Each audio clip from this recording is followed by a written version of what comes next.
everyone, and welcome to my channel and my first repaint video. So, as you can see, I've already made a few dolls. Not a lot, but a decent number. But this doll will surely be the most challenging that I've made so far, because some of its parts will be so complicated and intricate to do, and on top of all, it's my first male custom, so pretty challenging, but it will turn out fine. I think. I hope. Maybe? So, as some of you may already have guessed by the background or, I don't know, maybe the title of this video, our character is from a beautiful manga from 1989 called Berserk. And no, it's not our favorite and really angry hero Guts, but he is the beautiful white hawk Griffith. Side note, in my country Griffith is called Griffiths and Guts is called Gatsu, so through all the video I will be really focused not to mess up the names. I hope I will do fine. So, Griffith, then this is difficult, is a fantastic and super three-dimensional character that is also related to what I think is the most unexpected plot twist in like the history of literature, but unfortunately I can't say a lot about him because it will be spoiler, even if I want to talk forever of what happened after you know what. Let's just say that I will do his first form, not necessarily because I like it more aesthetically, but more from a emotional characterization point of view. So, let's have a little chat about Berserk. That is one of my favorite manga of all time. Even if it isn't finished yet, right Miura? Please, write an end. It's been almost 30 years. Please. So, yes, it's a manga that contains a lot of fights and splatter scenes, featuring a lot of decapitations, but most importantly, is a manga that digs into the human soul and how difficult and beautiful emotions and interpersonal relationships are, with stunning boards and super defined artworks, so beautiful. And as I said, it's a manga. Only a manga. There is no other way to see Berserk, okay? Okay, let's talk about the 2016 adaptation, the anime, the garbage that it is.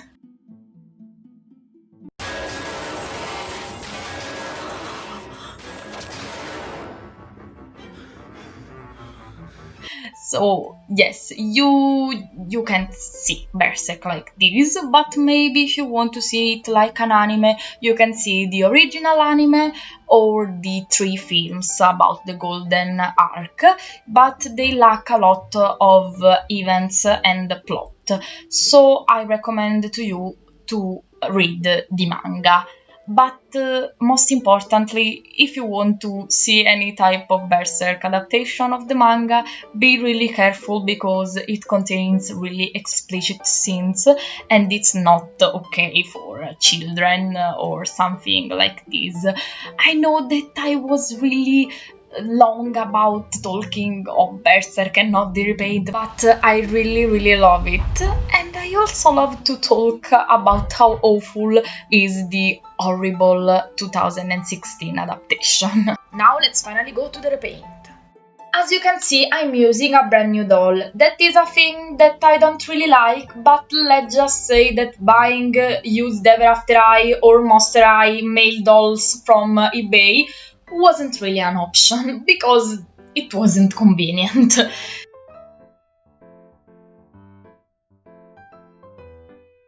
So I think that this guy is Suga from the BTS. I'm sorry, but I know nothing about K-pop, but this doll is really beautiful. It is super posable and comes with beautiful clothes. And now, unfortunately, I'm chopping off all his pristine and perfect hair.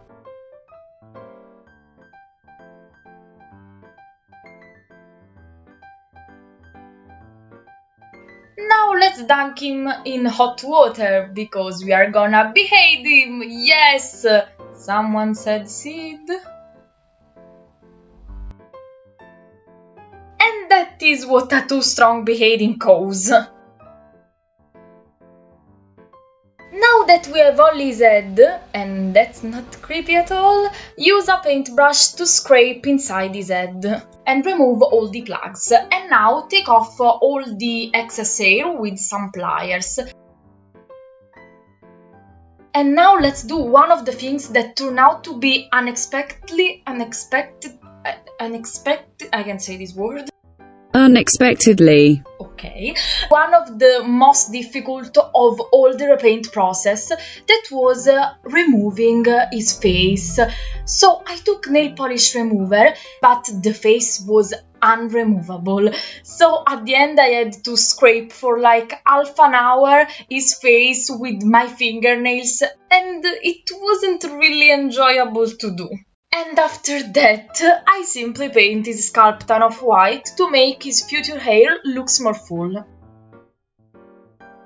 Now let's do the underlayer of his outfit, that consists in a white shirt and some brown pants. So first of all, I took apart the original clothes of the doll to create new patterns.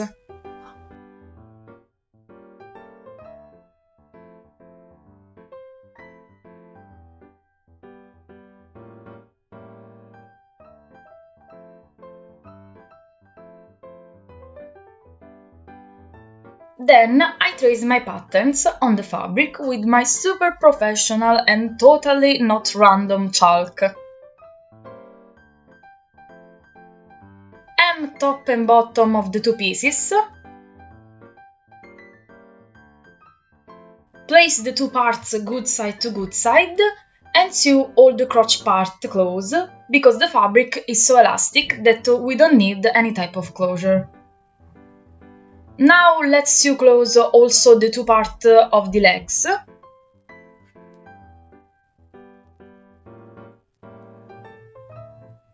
And turn right side our pants.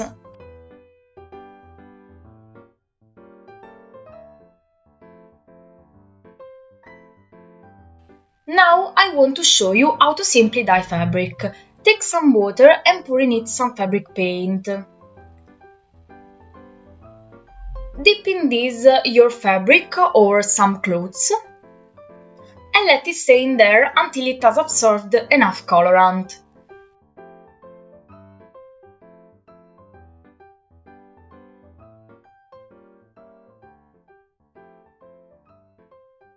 Let it dry for a bit, and now you will have your dyed fabric, and in my case some slightly darker pants. I also took apart the other clothes to create the shirt patterns. And there is where I noticed that placing white pieces of fabric on a white background wasn't a smart choice. I fray checked everything to prevent fraying.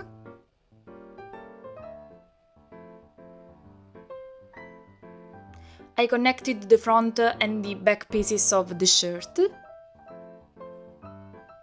And I've ironed all the seams with my hair straightener, because I don't have a mini iron.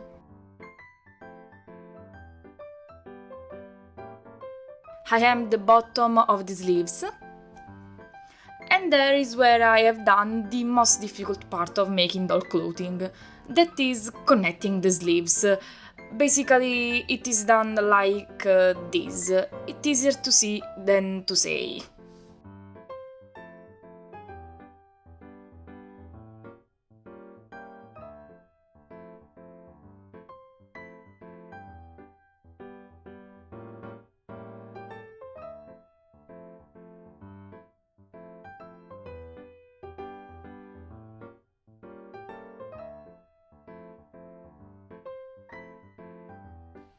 Now place the part of the shirt good side to good side and close your shirt. And turn it right side. Now hem the bottom and the two sides. And now let's do this strange puffy collar. I don't know why I have something like this, and if you want to redo this for some strange motive, it is a piece of fabric folded in half and closed on one side.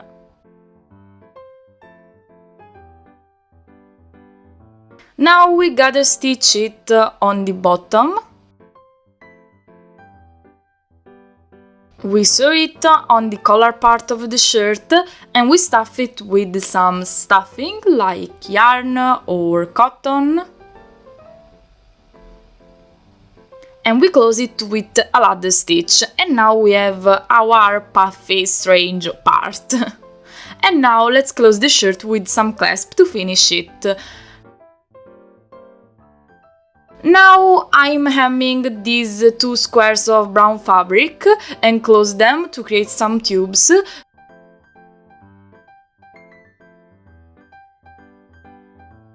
To have the upper part of his gloves. And now we are done with all of his fabric clothing. Now let's do the most important and difficult part of Griffith's look, the armor, that took me like 1 week to plan and create because it is just made by 7 pieces for the arm part and 16 for the leg part that have to be made twice for a total of 46 tiny pieces to glue together and paint. But in the end I have to say that I'm proud of how it turned out, so it's fine. So, as you can see by these arm pieces, you have to trace your patterns on some fan foam and then cut them. Now heat them with an hair straightener to make them more flexible and be able to shape them, and also to make them thinner. That was really useful to me because I have to layer them up a lot and it prevents everything to become too thick. And you have to do this with all the other pieces of the arm part. Then I also traced the 12 parts that compose the armature of the upper part of the legs. And I basically did the same exact things that I've done before, so I hid them and then I shaped them. The only different thing is that the shape of these pieces is a bit more complicated, because they have like 2 rectangles on the 2 sides, so I had to model them to create this strange rectangular shape. I'm not being really precise, so if you want a proper and a lot more detailed tutorial, I recommend to you Delightful's video.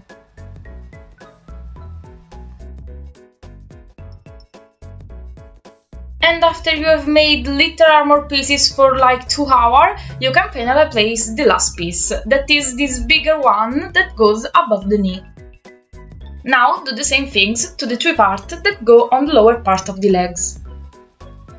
Then the knee pieces that go on the knees, what a surprise, and I shape them with the help of a toothpick.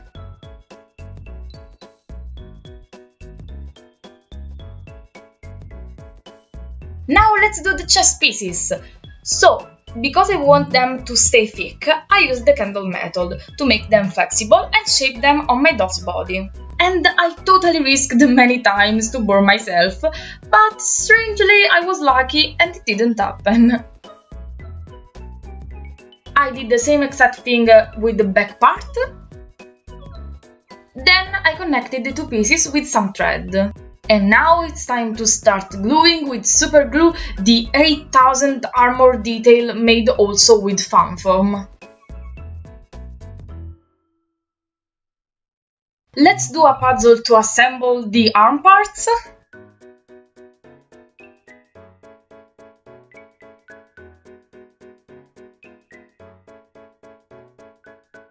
And a bigger and longer puzzle for the legs armors. Now let's add some raised details with some puffy paint. And don't worry, if your lines look super chunky and inaccurate like mine do, you can just use a toothpick to refine them. And do the same with our chest piece. And let's finally add our really final details, that are these tiny wings made with fan foam and a lot of work. And I add them to our chest piece, and I made 4 for it, and also 1 for each of our knee piece. For our boots, grab some glue and some random paper, because This is Art Attack! Na na na na na na na. Okay, apparently I'm not really good with rhythms, so let's do a paper mache to create the base of our boots. When it's dry, remove it with just a little bit of struggling.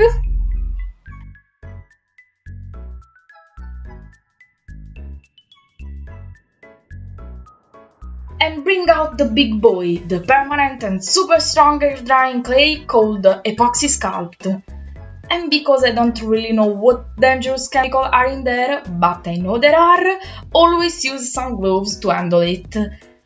You will see that in a bit I will contradict myself because I'm gonna remove them, only because making it with gloves for me is impossible and the real dangerous chemical reaction happens mostly when you are mixing the two components. So as you can see, I'm basically sculpting some pointy ends and some soles, helping me a lot with water to smooth things out.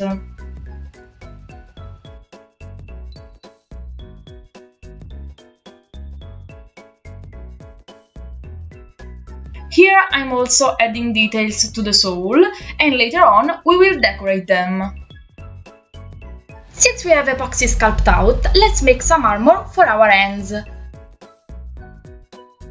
So this armor, unlike all the others one, unfortunately isn't removable, because I don't really know a way to make it removable. I don't know if it is possible to make removable such a tiny armor for the hands. And also because of the tiny details, as I mentioned before, I immediately got rid of the gloves. Shame on me.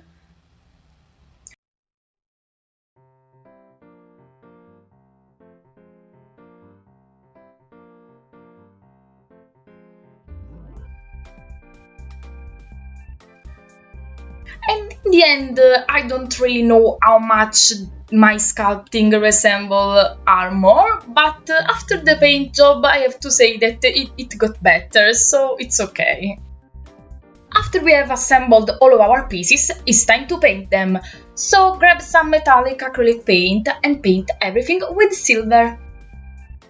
So I wondered about adding battle damage or dirty spots, but in the end I didn't, because if you know Griffith, he isn't really the type that someone can hit even if it is in a battle or has dirty spots on his armor, so I leave everything in this pristine silver color.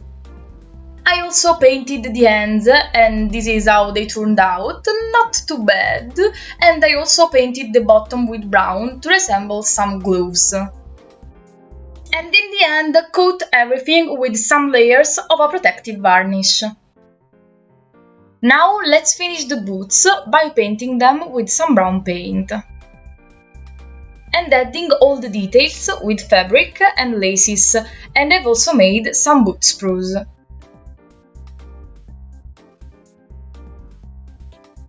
Now it's time to do a part of the armature that I've consciously neglected for all this time, because I didn't want to figure out how to make it possible in 3D. But I can't not do it because it is too iconic, and as you can see is the famous OOAK helmet. The first part of the helmet is basically a wig cap, so grab some stretchy fabric and wrap it around our doll head, and then spread a lot of glue on top of our fabric. After it is dry, cover it with some paper mache to make it more resistant.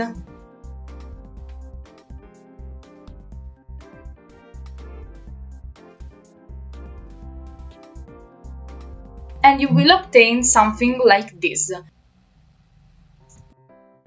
Then take our beloved fan foam in this strange looking shape and shape it on our doll head. Then take these two halves and connect them with some super glue.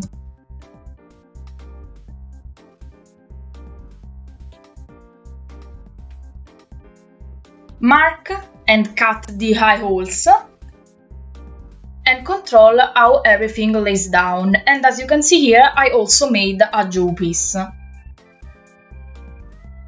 Then I attached this super tiny but super strong magnet to these two parts, and cover them with paper mache.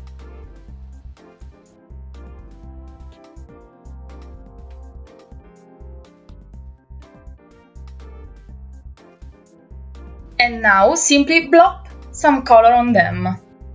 Now it's time to add other details to our armature with these buckles that I've created by shaping these jewelry rings with some pliers for hours and hours, obtaining a lot of cramps. And I connected them to some laces and attached everything to the armor to create straps and make every single piece removable. Then I took a lot of sewing pins and I basically used them to create the decoration of the armor. Well, I think they're useful in real life, like to connect the different pieces that create the armor, but we don't care about things being useful, we want them to be pretty and look complicated. And in the end, I think that I have to cut and glue like 100 pins or more because they were literally everywhere.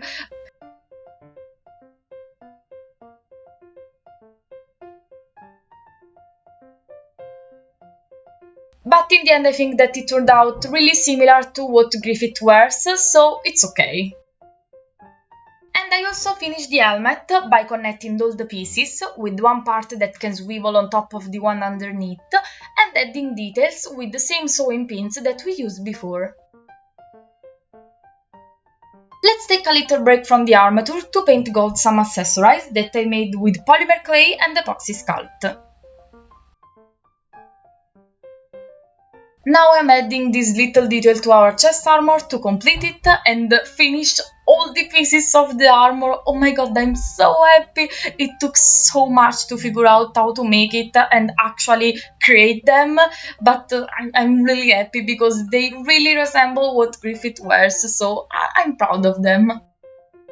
Let's take back the fabric, because it's time to create the beautiful Griffith's cloak, and it was a lot of fun to make, maybe because I was in a sewing mood. So, as you can see, I've made a pattern with a beautiful piece of paper towel, and I'm tracing it, notice how this time I'm finally using some professional chalks, on both a dark blue and a white fabric.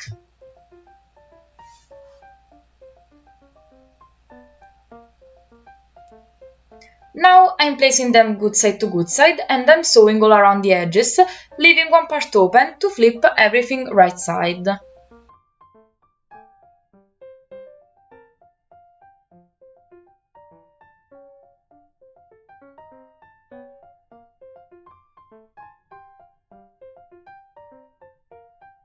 I'm flipping the seam allowance and sewing this part close with a ladder stitch to create a clean finish.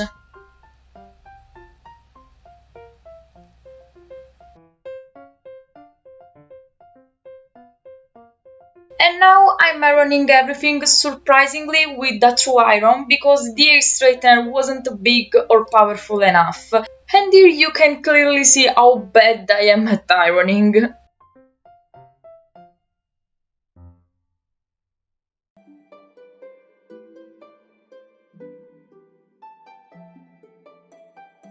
Then I've gathered the two top parts and added some magnets on the bottom part, and you will see in a bit why I did it. Then I've glued on top of the ugly stitches these two decorations.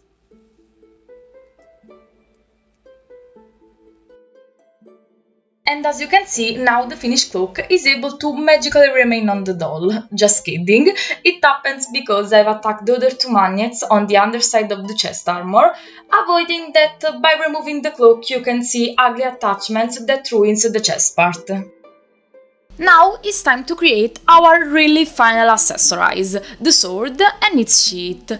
So I created the sheath with some fabric and decorated it with some puffy paint.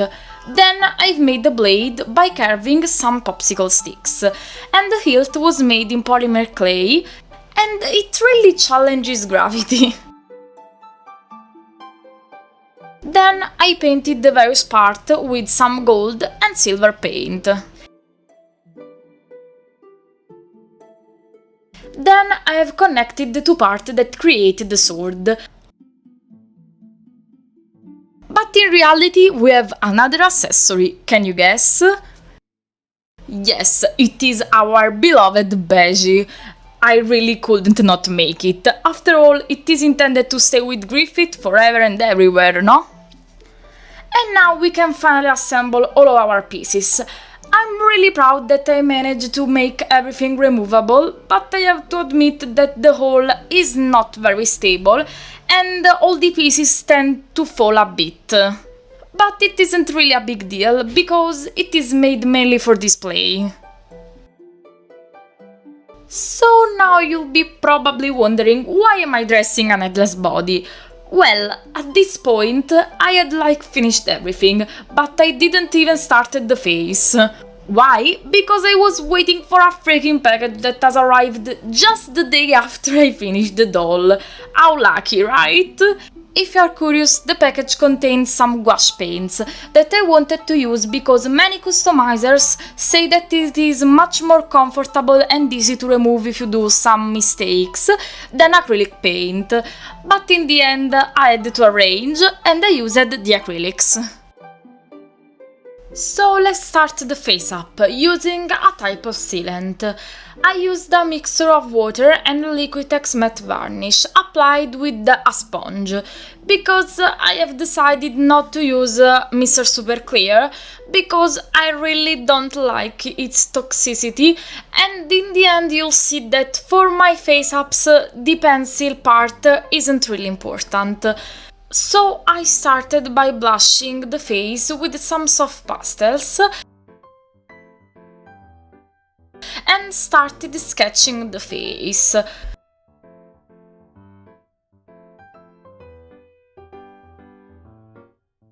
So I hadn't postponed the face up only because of the package, but also because, unlike many other doll customizer, this is my least favorite part, because I'm not a painter and most importantly I'm not a drawer at all. In fact, in the end the sketching part is really unnecessary for me, because I always end up covering it all with acrylics. And in general I tend to mess up a lot in this part of the custom, getting dirty and having to clean the face very often. And on top of all, in this specific custom, I had a little pressure because I had to capture the absolute beauty of a character like Griffith, making it seems androgynous but not too much feminine, and it was quite complicated. So, as I mentioned before, I did most of the face up with the acrylics, and I have to say that I got better in doing this, also because I finally have a really tiny brush. And if you pay attention, you can see that I did almost all the face up with only that brush. Now I'm doing the lashes, and I'm really proud of them, because many times they are the part where I suck the most, but after 100 tries, I managed to obtain a good result. Now I'm painting the eyes, and here is where the main problem occurred. They end up making him look cross-eyed. So I tried to redo them, but I think that also the final version doesn't look right. But I really didn't know how to fix them, so I leave them as it is. So please tell me what you think, because I really don't know if I'm right, or I've been staring at this for so much that it became so strange to my eyes. So please tell me, is cross-eyed or not? Or a little?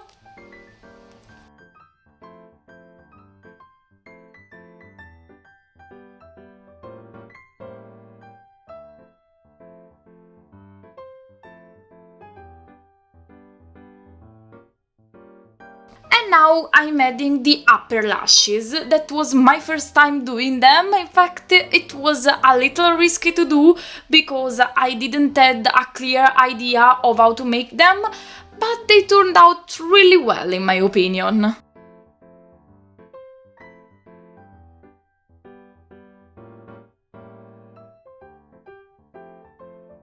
Now let's do another round of blushing.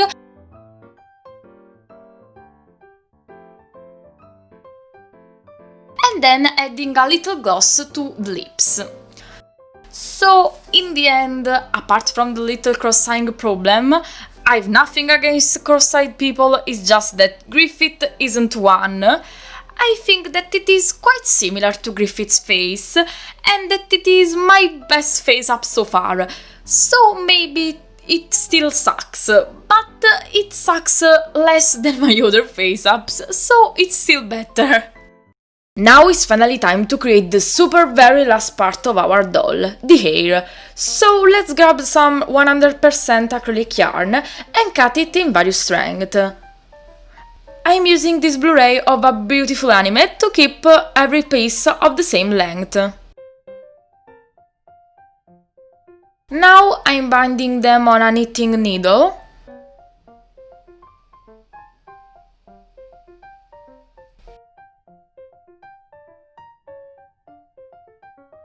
And let's start brushing them with a pet brush.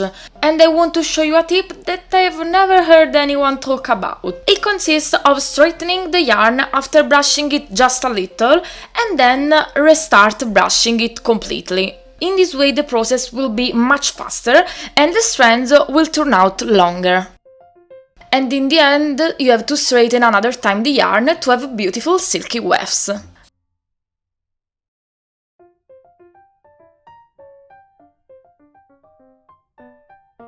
Just noticing that all the excess fluff could form a whole new ship. Since Griffith's hair has been represented in many different ways, I have decided to use one that seems more common to me, which is all white with some blue strands. And to do this, I'm using a light blue pastel and I'm sealing the pigment to the yarn by straightening again all the strands. Now place some glue on a plastic bag to create a lot of wefts. They are never enough, believe me.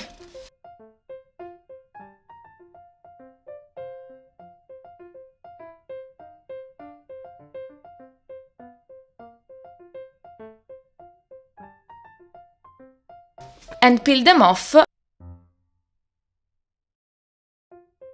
and trim the excess glue. And now grab some hot glue and start gluing them on our doll's head. And now I'm starting with the most difficult part, by gluing two big strands on opposite side that have to be really snug to each other to not create any type of bald spot. And then I simply started gluing various strands starting from the bottom and going up. And for every layer I'm taking a crochet heated with my hair straightener to curl the hair.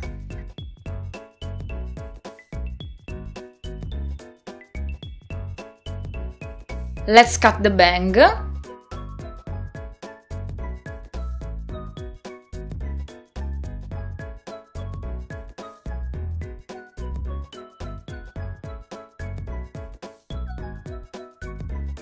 And I also separated all the time the curls to make the hair seem more puffy.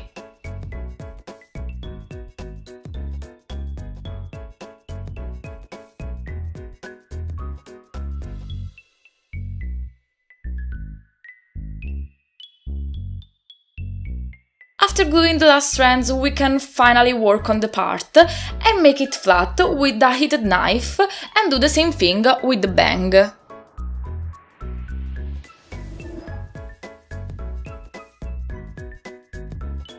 And after we have flattened this puffy mess, we will have this beautiful hairstyle.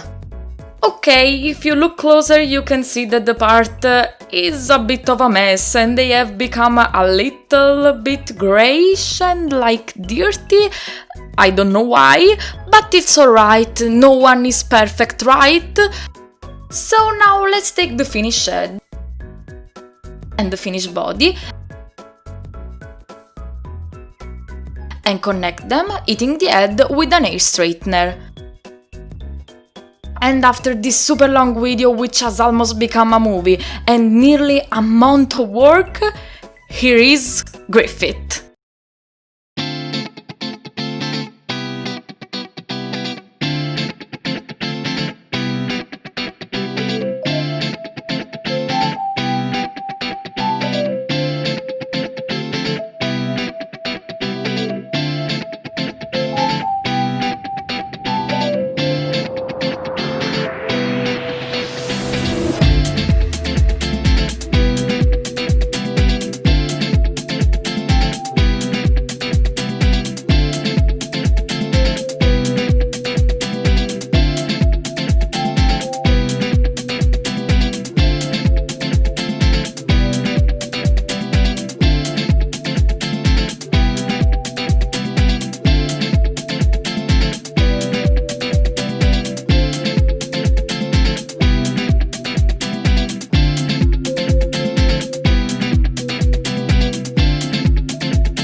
Yeah, this doll is finally finished and I'm so happy!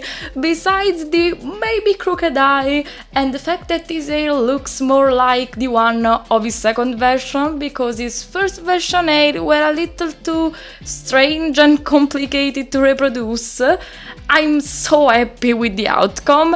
He's definitely my best custom and I can't be more proud of his outfit. So, now tell me if you already knew Berserk and what is your favorite character. And obviously, I also want to know what you think of the doll. Have a nice day and bye!